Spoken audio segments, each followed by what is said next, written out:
Mani yondirdi bu ish, adolat qildi bu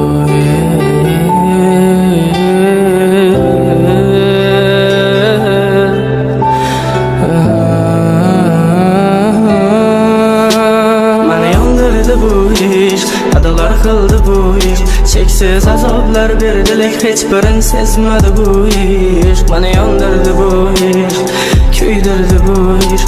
Nafratim qanchalarlik sevgimni bildirdi bu ish.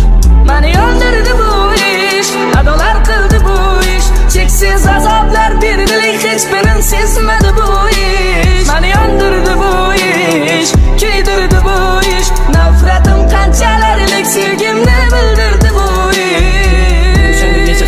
Men sarsan, uzoqda o'tgan joyda boshqa odam. Meni sevmeding, sevgimni sotding arzon. Sevgim bahasiz edi, lekin sen arzon. Yana boshimni oyog'ingga qo'yib uxlasang, qo'llaring bilan jonim sochimni darasan. Yana mashina kechasi aylansak, yolg'iz aylansak, endi boshqani yonimdasan. Ko'llarim qo'limda, ko'zlarim yo'limda. Aytgan ishlaring ketmas xayolimda. Azoblandi jonim degan gullar aylandi yolg'ona. Azrat ölmedim, aslı yolg'on. Mani yondirdi bu ish, adolat qildi bu ish. Cheksiz azoblar berdilik, hech birin sezmadi bu ish. Mani yondirdi bu ish, kuydirdi bu ish. Nafratim qanchalarlik sevgimni bildirdi bu ish.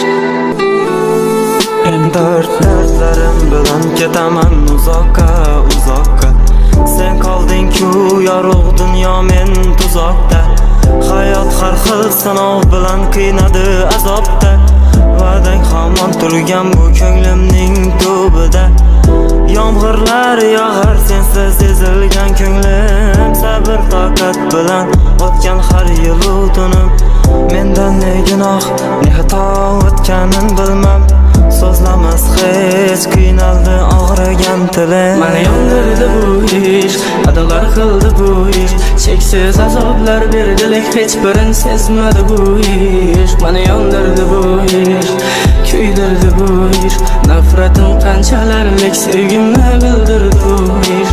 Mani yondirdi bu ish, adolat qildi bu ish. Cheksiz azoblar berdilik, hech birin sezmadi bu ish.